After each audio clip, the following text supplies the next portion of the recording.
Javier, por sí o por no te quiero preguntar. Dijiste en el programa de Feynman que vas a eliminar los subsidios. ¿Los vas a eliminar sí o no? Por sí o por no, ¿vas a privatizar Vaca Muerta como dijiste en el programa de Chiche Helblum, sí o no? Por sí o por no, ¿vas a dolarizar la economía como planteaste en la carta que le presentaste a la justicia electoral, sí o no?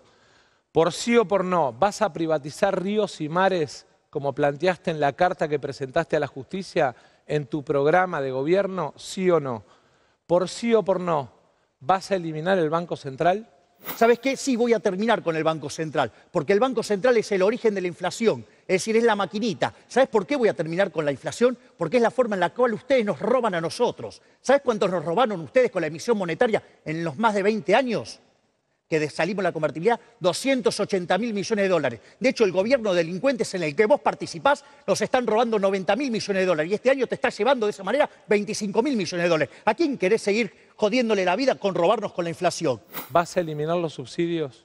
Los subsidios, ya te lo expliqué, digamos, te lo tengo que volver a explicar, ¿no lo entendiste? No Dije lo que entendí. no los voy a tocar. Bueno, dije que no los voy a tocar. En lugar de tanto esto, ¿por qué no explicás vos cuáles son tus propuestas? Porque no se te escuchó ninguna propuesta. A ver, digamos, habla en serio y hacé vos alguna propuesta y a ver qué decimos. Pero o mentiste en lo de Feynman o mentiste esta noche, porque dijiste que ibas a eliminar todos los subsidios. Te acabo de explicar cómo lo voy a hacer. Yo entiendo que te funcione la campaña de miedo y todo eso, pero deja de mentirle a la gente. Es decir, vamos y hablemos con la verdad. ¿Sabes qué? Primero vamos a hacerle cargar el ajuste al Estado, o sea, a tus amigos. Pero no solo eso, sino que además, cuando se recupere la economía, vamos a tocar tarifas. Cosa que vos también tocás las tarifas, ¿eh? Porque vos te decís que no y después, cuando se te terminó la nafta, la subiste. Brasil y China, ¿vas a mantener relaciones o no? Porque los trataste de comunistas a los dos presidentes. Vamos por partes.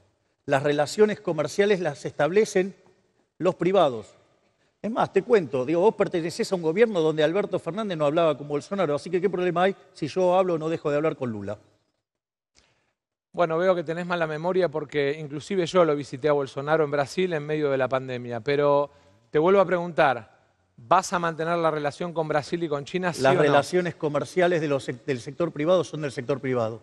Yo, la verdad es que no sé si algún juez, espero que lo hayas denunciado en el Consejo de la Magistratura, si algún juez liberó a un delincuente en la pandemia.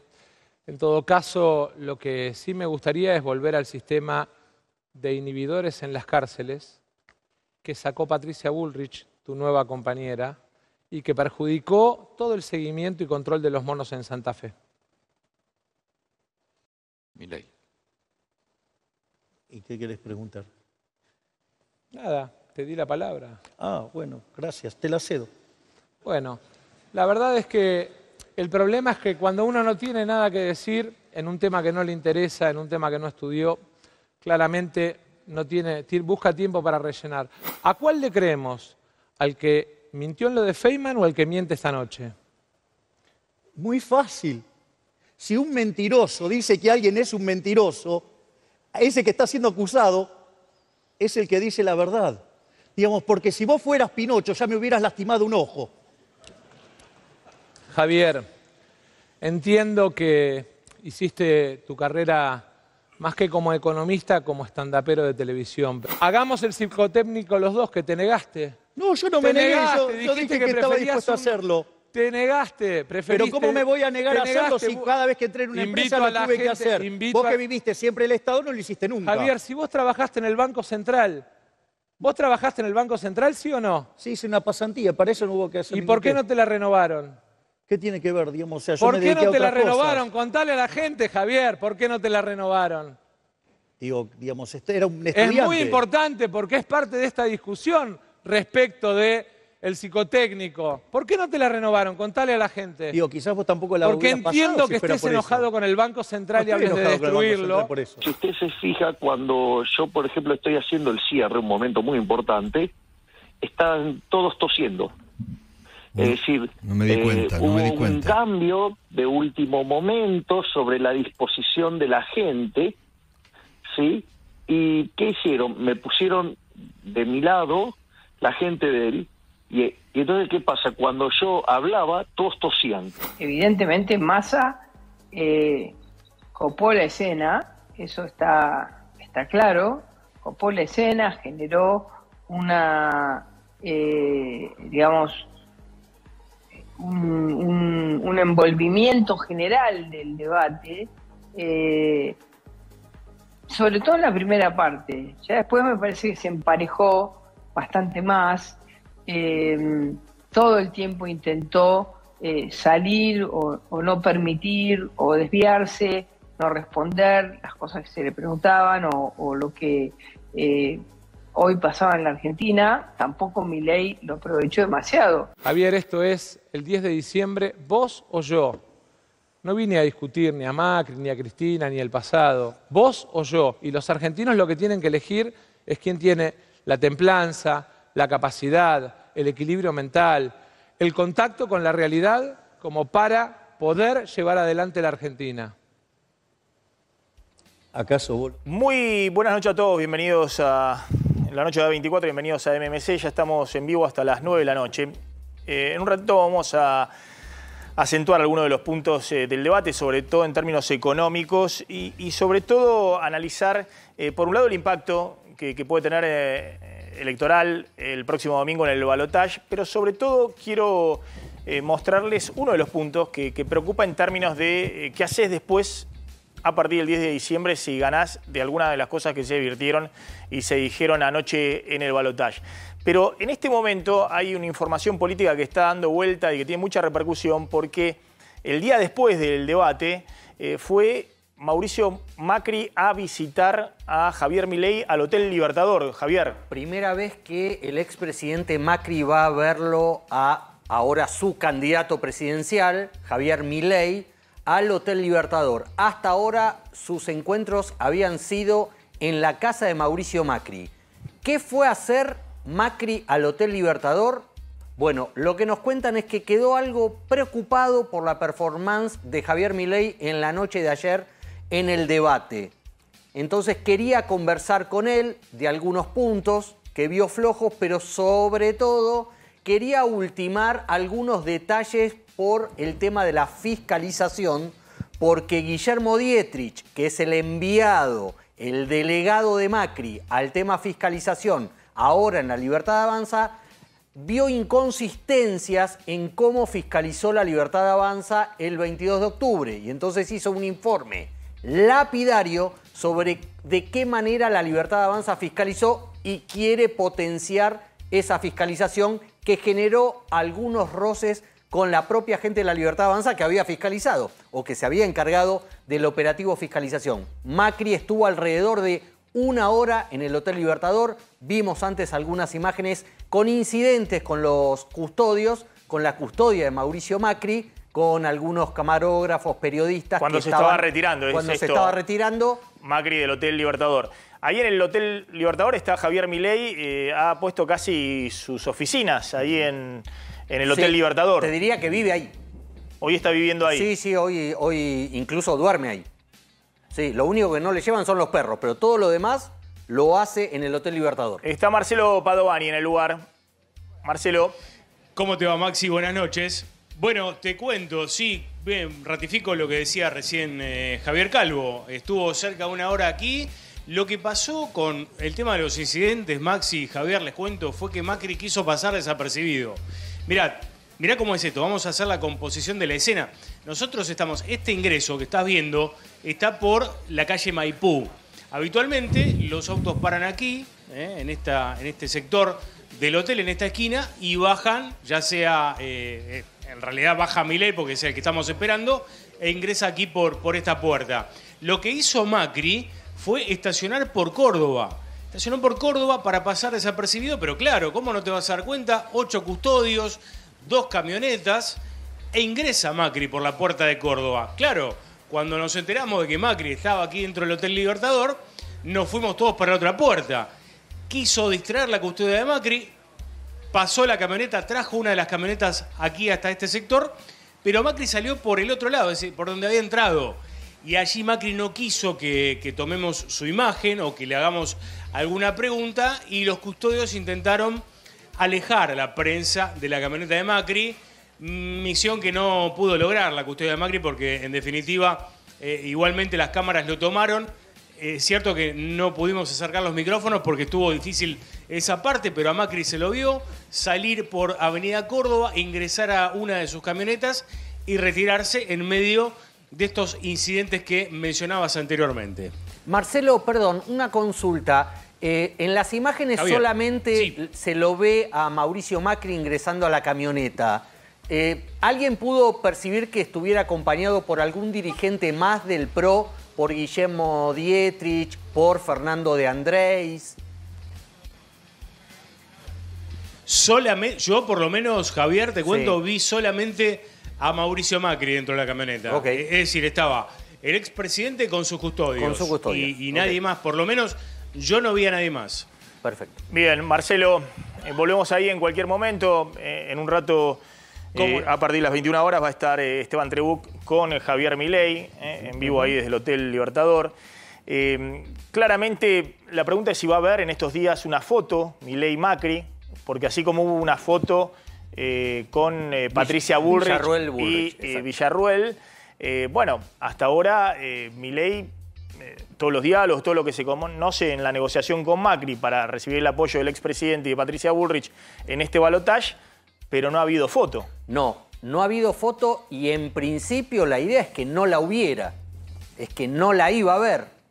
No sé si ahora con la dudosa performance de Javier Milei anoche en el debate, Macri no le va a sugerir, recomendar, imponer, según quien te cuente las cosas, variamos los verbos según quien las cuente, una foto juntos. Acto no, pero tal vez una foto juntos. De hecho, es curioso porque Macri, en medio de esa reunión con Milei en el Hotel Libertador, hizo tuitear a la gente que le maneja las redes sociales su anuncio de que va a ir de vicepresidente de Ibarra en Boca. Es decir, nada que ver. No había ninguna comunicación de Macri hasta el famoso incidente que después vamos a comentar con Gerardo Morales del sábado de la noche, con el presidente de la UCR. No había habido ningún comentario público de Macri sobre el debate.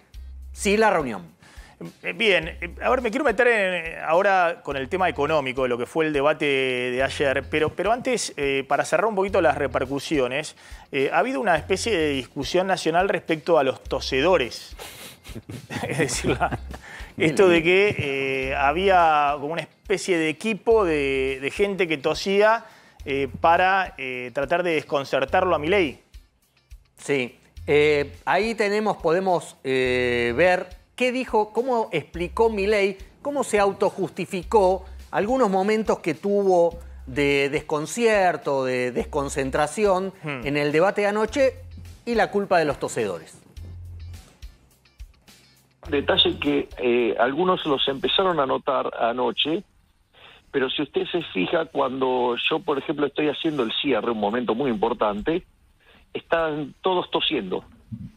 Es decir, no me di cuenta, hubo un cambio de último momento sobre la disposición de la gente, ¿sí? ¿Y qué hicieron? Me pusieron de mi lado la gente de él, y entonces, ¿qué pasa? Cuando yo hablaba, todos tosían. Los tosedores. Exactamente. esa no la vi nunca. Bueno, habrá que preguntarse si gente que tose lo pone nervioso, si llega a ser presidente, ¿no? Recemos porque va a haber cosas peores que alguien que tosa.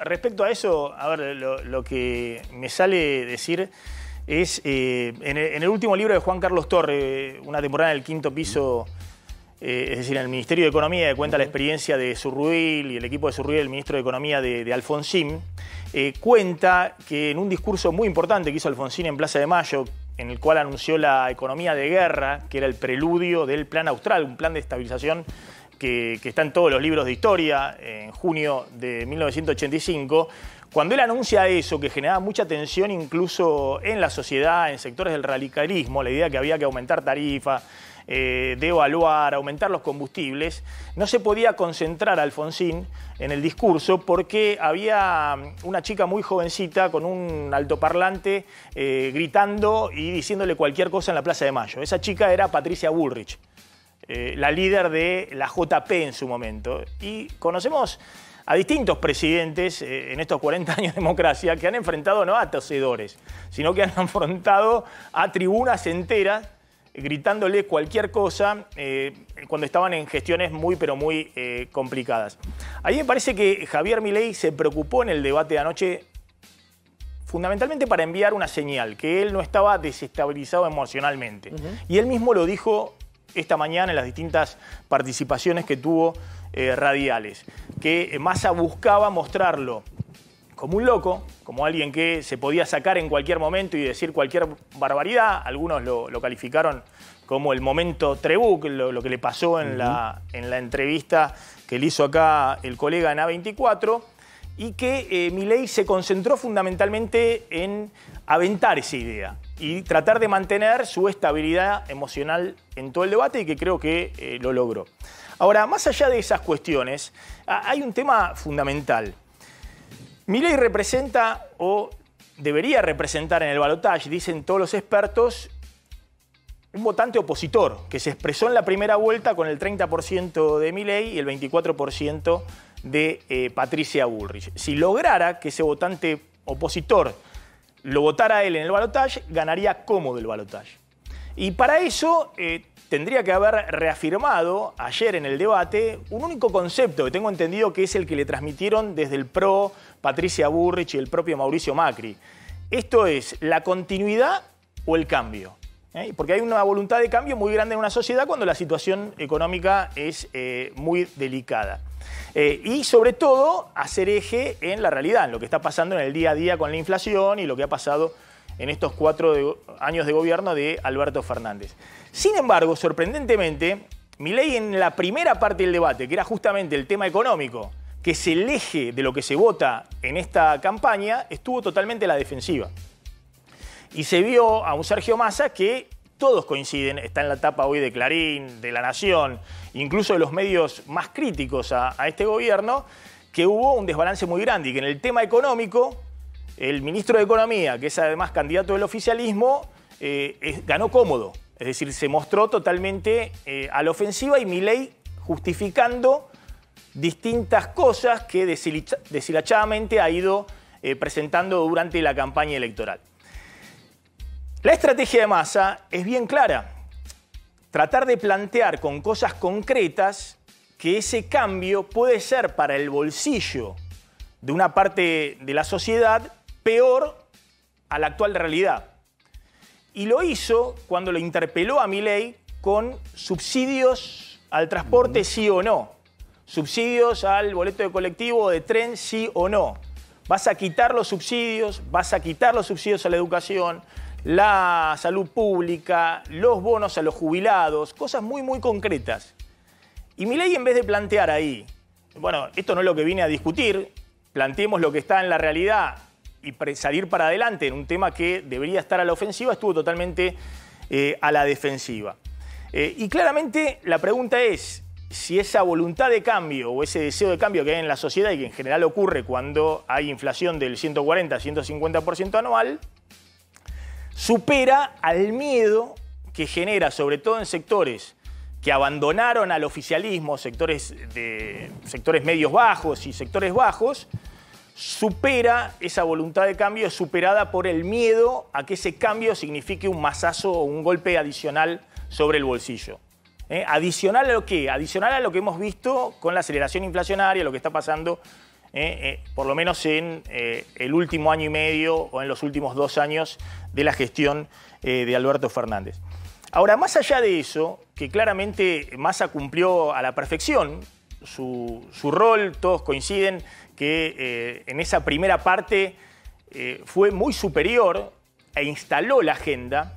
Me parece que es interesante el segundo bloquecito que se relaciona con las relaciones internacionales, porque ya también Milei ahí mostró un dogmatismo muy grande, una rigidez enorme para mostrar cierta flexibilidad en el debate, preconceptos muy grandes ideológicos, pero sobre todo me parece que ahí, de nuevo, Milei muestra que más allá de lo que le conviene en la campaña electoral, plantea un interrogante importante respecto a qué haría en la gestión si llega a ser presidente.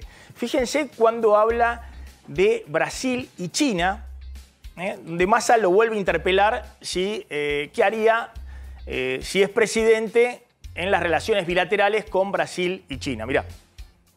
Brasil y China, ¿vas a mantener relaciones o no? Porque los trataste de comunistas a los dos presidentes. Vamos por partes. Las relaciones comerciales las establecen los privados. Es más, te cuento, digo, vos pertenecés a un gobierno donde Alberto Fernández no hablaba con Bolsonaro, así que ¿qué problema hay si yo hablo o no dejo de hablar con Lula? Bueno, veo que tenés mala memoria porque inclusive yo lo visité a Bolsonaro en Brasil en medio de la pandemia, pero te vuelvo a preguntar, ¿vas a mantener la relación con Brasil y con China, sí o no? Las relaciones comerciales del sector privado son del sector privado. Las relaciones las establecen los países, los aranceles los fijan los países, los permisos sanitarios los fijan los países. ¿Vas a mantener sí o no? Es decir, vos lo que estás hablando es toda una política de regulación del comercio que lo único que hace es perjudicar el bienestar de los argentinos. ¿Qué tiene que ver? Eso es una falacia. ¿Qué me importa? Falacia ad populum se llama, dale. Pues digo, sé más serio, arma argumentos serios, Sergio, dale. A mí me parece, Javier, que lo que no le estás queriendo decir a la gente, que por prejuicio ideológico vas a dejar a 2 millones de argentinos sin trabajo. No. Bueno, en ese punto nadie entiende qué le pasa a Milei hoy en la campaña, cuando podría salir fácilmente de esa interpelación, pero fundamentalmente qué le pasaría si gobernara. Esta idea que el comercio internacional se realiza entre individuos, uno tiende a pensar entre empresas, ¿no? Y que no tienen nada que ver los gobiernos o los estados, es algo que absolutamente nadie en el mundo convalidaría, que no convalidaron ni Bolsonaro, ni Trump, ni los líderes políticos con los cuales Milei se referencia. El principal impulsor del libre comercio en el mundo de bienes hoy es China, que es un país comunista, como es el número 1 en la producción de bienes en el mundo, no de servicios, quiere que todos levanten sus barreras arancelarias, pararancelarias, fitosanitarias, de todo tipo, que se ponen para que efectivamente las producciones nacionales puedan tener mayor competitividad. Y sin embargo, Milei lo que está diciendo es no, que vayan los privados a negociar y no intervienen los estados. Trump ha sido el maestro en la negociación bilateral con China. Le planteó a China, en muchos casos para negociar en favor de las empresas norteamericanas, barreras arancelarias, barreras de todo tipo, para que no ingresaran los chinos al mercado norteamericano, sino le abrían los chinos el mercado chino a las empresas norteamericanas. Entonces llama mucho la atención ahí el dogmatismo. Fíjense lo que es el comercio de la Argentina con el mundo. Hoy tenemos a China, que es el principal jugador, si pusiéramos a todos los países latinoamericanos, cuál es uno de los principales socios comerciales, estaría China, pero también Brasil, porque la Argentina integra un bloque comercial que se llama Mercosur, que son efectivamente los dos grandes países donde van nuestras exportaciones y donde compramos las importaciones. Fíjense, son las exportaciones. El 9% de las exportaciones de la Argentina van a China. No hay otro país donde la Argentina le destine tantas exportaciones. Fundamentalmente hoy es el principal comprador de carnes de la Argentina y de soja, de poroto de soja, de harinas, de aceites. Todo el complejo oleaginoso tiene como principal comprador a China. Y en segundo lugar está Brasil. El 14% de nuestras exportaciones van a Brasil y la mayor parte de las exportaciones manufacturadas, las que generan mayor empleo, todo el complejo automotriz, todo el sector de metalmecánica, exportaciones también de trigo, van a Brasil. Son los principales socios. Si la Argentina no negocia bilateralmente que se mantengan esos mercados, es decir, que los chinos no nos pongan, como han puesto permanentemente, trabas a las exportaciones argentinas, y por otro lado exigiendo que unilateralmente la Argentina levante restricciones, o si en el comercio bilateral automotriz la Argentina levantara restricciones y Brasil mantuviera su régimen automotriz, claramente las empresas argentinas se verían perjudicadas y se pondrían en riesgo los puestos de trabajo. Entonces, la pregunta es si Milei, en pos del dogmatismo ideológico, plantea eso como una forma de ser fiel a sus convicciones, o si hay un error muy grande de concepto de cómo funciona el comercio en el mundo. Lo mismo pasa con las importaciones. Fíjense, el otro gráfico, prácticamente el 40% de lo que la Argentina le compra al mundo viene o de China o de Brasil. Y de nuevo, imagínense, con Brasil tenemos arancel cero, pero con China no tenemos arancel cero. Imagínense si alguien pretendiera abrirse a China o poner en cero los aranceles. Pasan por arriba a un montón de industrias y de empresas que no podrían competir con los chinos en el mercado local. Entonces, la pregunta es, ¿por qué Milei, fiel a sus ideas, a sus convicciones, termina siendo tan dogmático y pone en interrogación no solamente su campaña electoral, sino cómo gobernaría si llegara a ser presidente a partir del 10 de diciembre?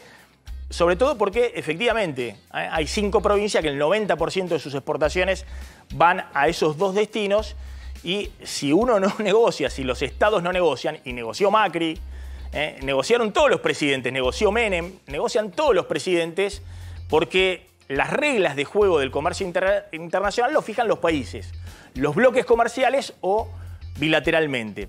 El otro punto que quería destacar, y de nuevo empieza a crujir, y abro juego a Javier Calvo, y después vamos a hablar con Martín Angulo, es el tema de la dolarización. Milei vuelve a ratificar el tema de la dolarización y la eliminación del Banco Central. Ante una interpelación de Massa, ¿vas a dolarizar, sí o no? ¿Vas a eliminar el Banco Central, sí o no? Y de nuevo, desde el punto de vista electoral, a Milei no le conviene, porque la dolarización o la eliminación del Banco Central es algo que tiene en las encuestas 30-35% de adhesión.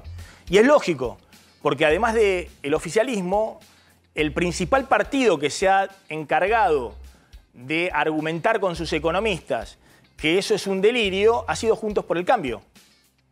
Con Melconian, con Lacunza, con Laspina, con todos los economistas de Macri.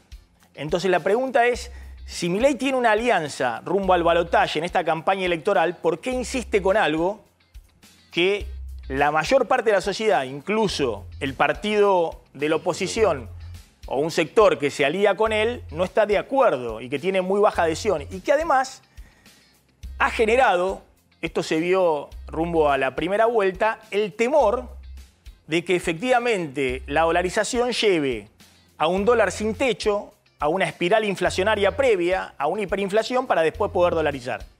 Estos argumentos los expuso en su momento Melconian, los expuso Lacunza, los expuso el grupo de economistas de Mauricio Macri. Y Milei, sin embargo, tal vez por una cuestión de dogmatismo ideológico, vuelve, o por una cuestión de interna con los equipos económicos de Macri, vuelve a poner esto sobre la mesa, que no le conviene desde el punto de vista de la campaña rumbo al domingo, y que pone muchas dudas, si es electo presidente el domingo próximo, de cuál va a ser su plan económico. Si va a ser ese el plan económico, que no tiene ni el apoyo del peronismo ni el apoyo de Juntos por el Cambio, o si va a haber un plan económico negociado entre Milei y Macri con los economistas de Juntos por el Cambio, que tienen una idea distinta a la dolarización. En el macrismo dicen que la dolarización no va más, pero también entienden que tiene que seguir agitando Milei esa bandera, porque es una bandera electoral de la que el candidato de la Libertad Avanza no puede bajarse alegremente, no solamente en relación con sus votantes, que necesita ampliar, obviamente, sino sobre todo en la interna, porque uno de los pocos que le ha quedado de los asesores económicos, del equipo económico que trabajaba a su alrededor, es Emilio Campo. Todos los demás ya están raleados, por lo menos hasta ahora. Habrá que ver, según el resultado del domingo próximo, qué es lo que pasa. Y entonces evalúan, insisto, desde el macrismo, que es tolerable que todavía se siga hablando o que Milei siga hablando de dolarización, aunque ellos creen que ya es una reforma que, como diría Milei, es de segunda o tercera generación. Lo voy a jugar a Martín Angulo porque hay dos temas que hoy son relevantes en plena campaña rumbo al balotaje. Faltan 6 días. Uno tiene que ver con el reparto de boletas, Martín. Sí. Se ha hablado mucho con la distribución de boletas, de que la Libertad Avanza tiene menos boletas de las que corresponderían. ¿Qué hay detrás de todo eso? A ver, la justicia electoral de la provincia de Buenos Aires, que es el distrito más grande del país, ayer dijo: nosotros le pedimos a los dos partidos políticos que nos den 350 boletas para cada urna en la provincia, y de esa manera, cuando abra la elección, haya una buena cantidad de boletas para los votantes. ¿Qué dijo la Junta Electoral? La Libertad Avanza trajo menos de 100 boletas por urna. ¿Por qué hace esto la justicia electoral? Por algo de lo que se viene hablando hace mucho tiempo, que son las denuncias públicas por parte de los principales dirigentes de la Libertad Avanza, entre ellos Javier Milei, de que hubo irregularidades en la elección del 22 de octubre con las boletas y que eso modificó el resultado electoral. Denuncias públicas que no se concretaron en la justicia y que, por lo tanto, en el análisis de la justicia electoral fue que esta falta de boletas no signifique que el domingo del balotaje, ante un resultado adverso, vengan denuncias de que no hubo boletas cuando es el propio partido el que no está trayendo las boletas. ¿Qué respondió hoy por escrito la Libertad Avanza? Efectivamente, llevamos pocas boletas y no vamos a entregar más boletas. ¿Por qué? Porque la Libertad Avanza dice que en las PASO y en las elecciones del 22 de octubre llevaron las boletas que la justicia le pidió y que les robaron o les destruyeron las boletas cuando abrió la elección. Por lo tanto, las boletas el domingo que viene, la Libertad Avanza dice que la van a distribuir sus propios fiscales a medida que sea necesario ir reponiendo boletas. ¿En todo el país? En todo el país va a ser así. Y de hecho, ya adelantaron un poco la estrategia. Desde la Libertad Avanza le van a pedir a cada uno de esos fiscales que de manera más periódica chequen en el cuarto oscuro si hay o no boletas. Vos sabés, Maxi, que los fiscales pueden pedirle al presidente Mesa: quiero entrar a ver si hay boletas. Entra el presidente Mesa con todos los fiscales, en este caso de los dos partidos, a ver si hay boletas.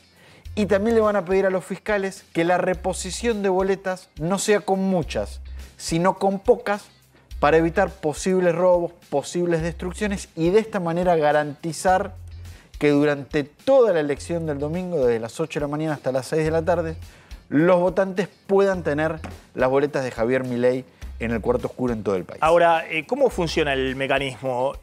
Cada fuerza política, en este caso la Libertad Avanza y Unión por la Patria, recibieron 235 millones de pesos para imprimir las boletas. Casi 260 millones de pesos del Estado Nacional para la impresión de boletas. Después cada partido imprime lo que quiere, inclusive pueden imprimir más boletas. Pero la provisión de boletas en una elección es responsabilidad de los partidos políticos, que lo llevan con los fiscales generales de cada colegio y en las urnas para la apertura de la votación. Pero la responsabilidad de las boletas en el sistema electoral argentino es de cada uno de los partidos políticos. Bueno, engancho este tema con las denuncias de fraude, porque hoy en una entrevista a un medio uruguayo, Patricia Bullrich salió muy clara, sin ambigüedades, muy contundente, Patricia Bullrich, a decir que no hubo fraude en la primera vuelta, en la elección del 22 de octubre,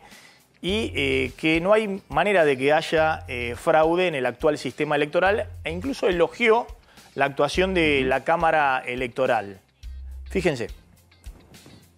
No soy parte del comité de campaña de Milei. Nosotros tenemos un apoyo como se hace en los balotajes, pero desde mi punto de vista lo que hubo en la Argentina, lo que hay en la Argentina es un sistema obsoleto que hay que cambiar, de boletas que se roban, que se llevan del cuarto oscuro, y que entonces hay muchos ciudadanos que cuando entran a votar no tienen la boleta que quieren.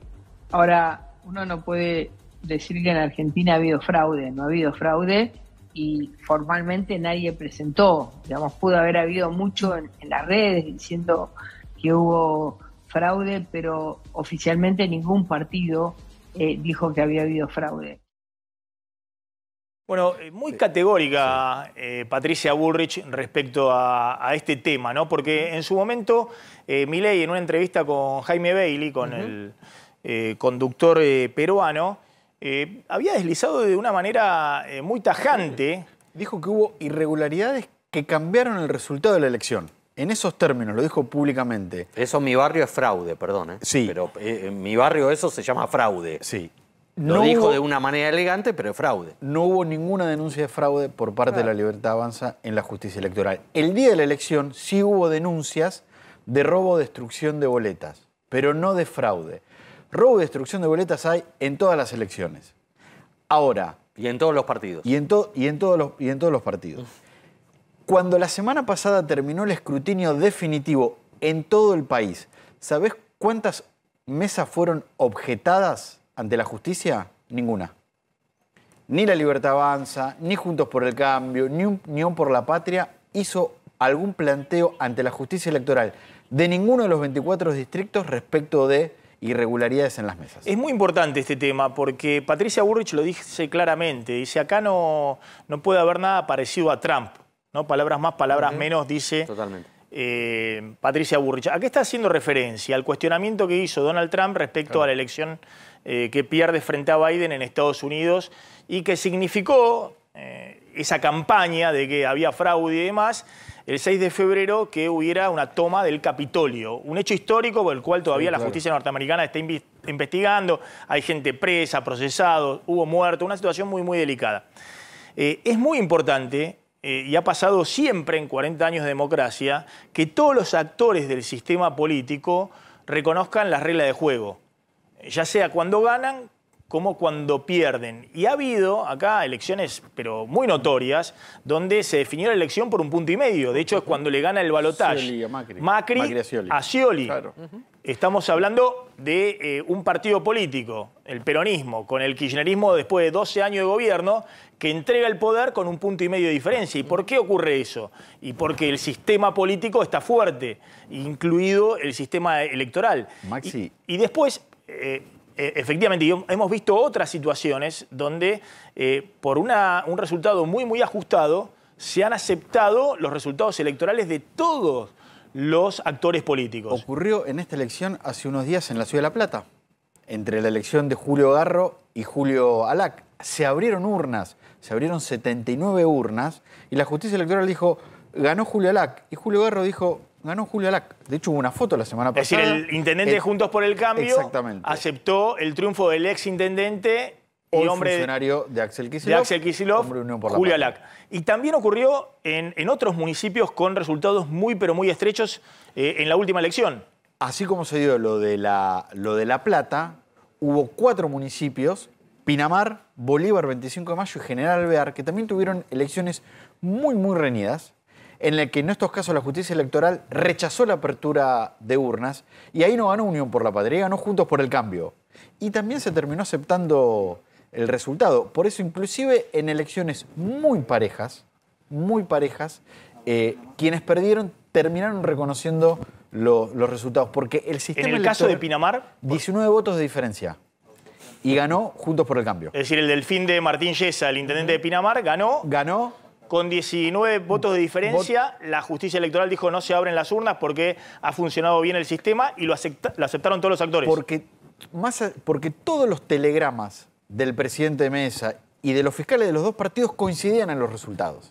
Y no hubo ningún problema. El sistema electoral argentino, por ahí la gente lo conoce, se conoce poco, es complejo, pero tiene muchos sistemas de autocontrol que hacen que los resultados en 40 años de democracia, como decía Javier, y lo dijo la semana pasada la Cámara Electoral, en 33 elecciones nacionales del regreso a la democracia, nunca hubo una denuncia de fraude y nunca se constató un fraude en ninguna elección. Javier, ¿querés ver un poquito las repercusiones del debate? Así cerramos capítulo debate. Sí, porque las redes sociales de algunos políticos y políticas estuvieron agitadas con el debate. Tenemos a una estrella del firmamento de las redes que se llama Pablo Abeluto, ex ministro de Cultura, muy cercano a Macri, fue uno de los ghostwriters de Mauricio Macri, de sus 2 libros, de Segundo Tiempo y Para qué, y sin embargo ahora tajantemente dijo, yo Milei en esta no acompaño. Y no solamente eso, sino que critica la ultraderechización del PRO. No es el PRO que yo conocí. Bueno, Abeluto, ahora sí me lo pusieron, la preparación es todo en un debate. Lo de Milei es penoso desde todo punto de vista. Alrededor de Massa se prepararon, como se preparó Macri en 2015 y 2019. Milei no es solo un pésimo candidato. Antes que cualquier otra cosa, es un chanta. Abeluto fue ministro de Cultura de Macri, es alguien del PRO. Muy. Y que expresa el voto en blanco dentro del PRO. Exacto. En contra de lo que plantea Mauricio Macri, que dice que hay que apoyar a... No pide el voto Javier a Massa, Milei. sino dice, Milei no, ni loco. Y lo dijo inmediatamente después que se hizo el acuerdo entre Macri y Bullrich con Milei. Hay otro arrepentido. Esta vez se trata de Carlos Maslatón, que votó en las elecciones presidenciales a Javier Milei por disciplina partidaria, decía él, y ahora no. Dice, el liberalismo de la Libertad Avanza no existe más. Es hoy un movimiento corrupto en descomposición que se convirtió en neofascistas, reivindicador de terrorismo, de Estado y en una usina de agresión contra toda la humanidad. Ningún liberal puede votar hoy Milei Villarruel. Igualmente, más allá de estas cosas que viene planteando Maslatón hace rato y demás, presten atención a lo que dice Maslatón. Lo que pasa es que nadie lo quiere escuchar. Hoy no lo quiere escuchar ni la gente de Massa, ni la gente de Juntos por el Cambio, ni la gente de Macri. Nadie quiere escuchar lo que dice Maslatón.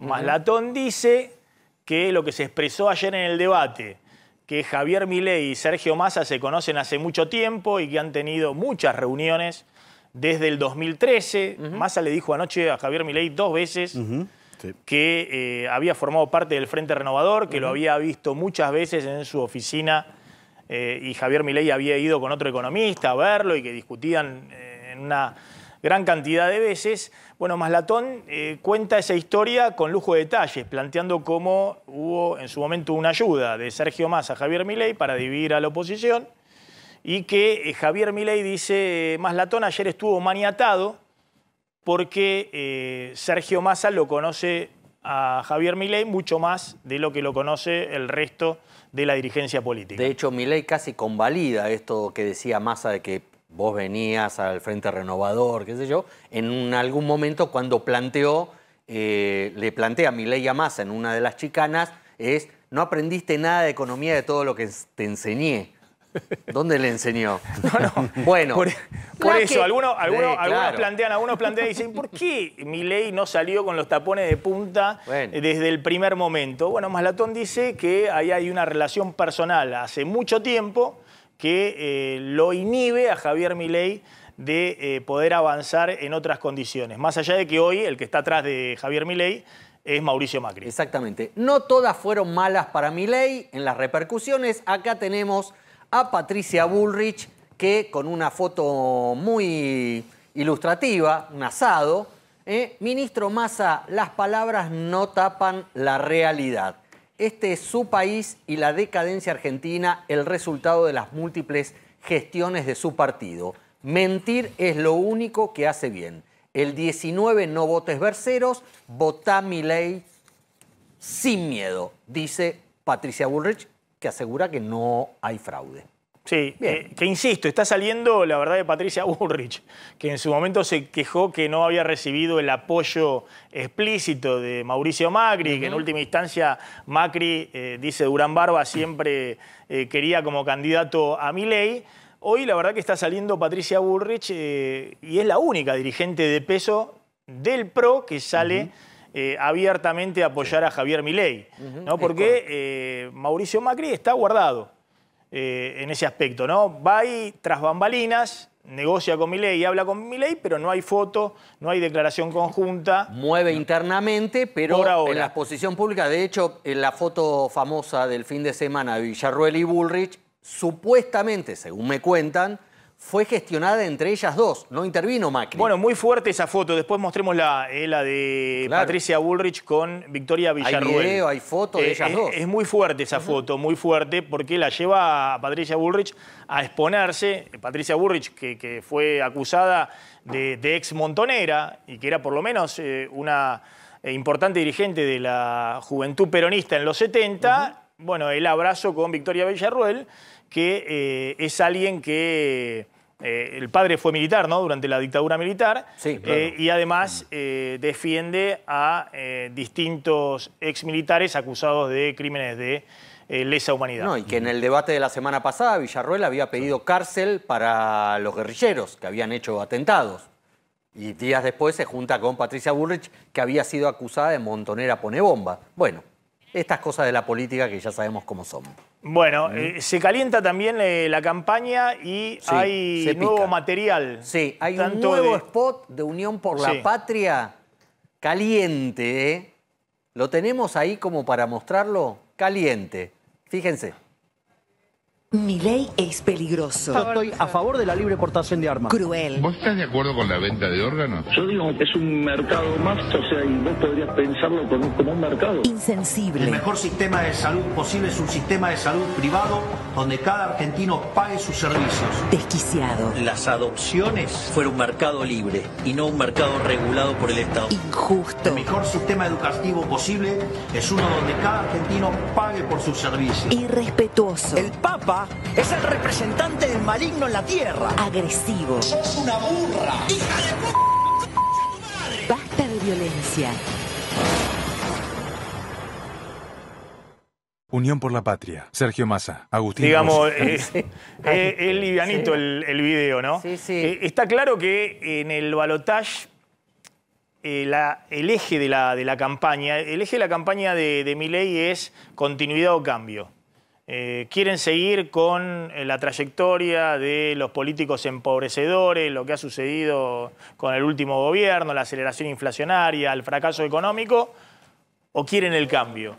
El eje de la campaña del oficialismo es el miedo a Milei. Exacto. Sí. Bueno, ayer quedó, Massa repitió mucho miedo y Milei repitió mucho mentiroso. Quedó como el debate en esos dos ejes. En esos dos ejes, ¿no? Es correcto. Bueno, voy a contar en un ratito qué pasó también con el dato de inflación de octubre. Hoy el INDEC dio el 8,3% de inflación en octubre y qué puede pasar con el dato de noviembre, que se va a conocer recién cuando haya asumido el próximo presidente. Bueno, hoy el INDEC dio a conocer la inflación de octubre. Estuvo por debajo de lo que pronosticaban la mayoría de las consultoras privadas. A veces ocurre, a veces está por arriba y a veces está por debajo. Dio 8,3%, que como veníamos en una dinámica de 2 meses, agosto y septiembre arriba del 12%, parece como si fuera bajo, digamos, el número. Pero la verdad que es una inflación muy elevada que de hecho sigue acelerando el número de la inflación últimos 12 meses, que da ahí 142,7%, porque en octubre del año pasado la inflación había dado 6,3%. Es decir que todos los números de acá hasta fin de año van a seguir acelerando la inflación últimos 12 meses. Cuando se conozca noviembre, que va a ser a mediados de diciembre, seguramente va a estar nuevamente arriba del 10% y como el número del año pasado fue 5% en noviembre, va a seguir acelerando la inflación. ¿Qué pasó en octubre para que efectivamente pueda haber una desaceleración respecto a agosto y septiembre? Bueno, que se mantuvo congelado el dólar oficial, que se terminó el fogonazo inflacionario inicial de la devaluación del 20% del 14 de agosto. Y además se mantuvieron congeladas las tarifas de servicios públicos y también se mantuvieron con aumentos módicos los combustibles. Y todo eso influyó para que la inflación estuviera por debajo. De hecho, cuando uno ve precios regulados, aumentaron solo 6%, es decir, muy por debajo de la inflación. La pregunta es, bueno, ¿cómo sigue la historia? Sobre todo porque estamos viendo en noviembre nuevamente una aceleración de precios de alimentos, influida en buena medida por el dólar exportador de 500 pesos, que rápidamente ha llevado a que las mediciones de las primeras semanas de noviembre, sobre todo en el rubro alimentos, que en octubre estuvo por debajo de la inflación general, estuvo por debajo del 8%, se vuelva a acelerar. Pero, sin duda, estamos terminando el año con una inflación de alrededor del 170% anual, que es récord desde 1991. Nos estamos retirando. Gracias, Martín Angulo. Gracias, Javier Calvo. Se quedan con Esteban Trebuch en el aire de A24. Nosotros nos reencontramos mañana a 20 horas aquí en A24. Chau, chau. Pasen la vida.